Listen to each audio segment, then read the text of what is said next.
मुदत संपूनही विम्याची रक्कम मिळत नसल्यामुळे गंगापूर परिसरातील शेतकऱ्यांनी स्टेट बँक ऑफ हैदराबादच्या शाखेसमोर उपोषण सुरू केले। सन 2014ची आणेवारी 50% पेक्षा कमी झाली। यामुळे गंगापूर परिसरातील शेतकऱ्यांना शासनाने पीक विमा मंजूर केला। अनेक शेतकऱ्यांनी विविध बँकेत पीक विमा भरला। त्या सर्व शेतकऱ्यांना विमा मंजूरही झाला, परंतु गंगापूर येथील स्टेट बँक ऑफ हैदराबादच्या शाखेमध्ये ज्या 171 शेतकऱ्यांनी विमा भरला होता त्यांना अद्यापपर्यंत मुदत संपूनही विम्याची रक्कम मिळाली नाही। ही रक्कम तात्काळ अदा करावी या मागणीसाठी हे शेतकरी शुक्रवारपासून उपोषणाला बसले आहेत। बँकेने आमच्या मागण्या तात्काळ मान्य कराव्या, नाहीतर आम्ही तीव्र आंदोलन करू असा इशारा आता शेतकऱ्यांनी दिलाय। 2014च्या पीक विम्याची रक्कम ज्या शेतकऱ्यांना बँकेमध्ये भरली होती त्या सर्व शेतकऱ्यांना पीक विम्याची रक्कम मिळाली, परंतु ज्या शेतकऱ्यांना ज्या 171 शेतकऱ्यांना स्टेट बँक ऑफ हैदराबाद शाखा गंगापूर या शाखेमध्ये पीक विम्याची रक्कम भरली होती त्या शेतकऱ्यांना अद्यापपर्यंत पीक विम्याची रक्कम मिळाली नाही।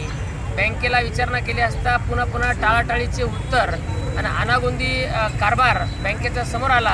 या कारणानं आम्ही एक निवेदन 8 दिवसापूर्वी उपोषणाचं दिलं होतं, परंतु बँकेनं अद्यापपर्यंत या प्रकरणात कुठल्याही प्रकारची दखल घेतली नाही। म्हणून सर्व शेतकरी पीक विम्याची रक्कम तात्काळ मिळावी यासाठी उपोषणाला बसलेले आहेत। जोपर्यंत पीक विम्याची रक्कम अथवा ठोस उपाययोजना स्टेट बँक ऑफ हैदराबाद यांच्या वतीनं मिळणार नाही तोपर्यंत आम्ही सर्व शेतकरी उपोषणाला बसणार आहोत। जोपर्यंत दखल घेतली जाणार नाही तसं आंदोलन तीव्र केलं जाईल।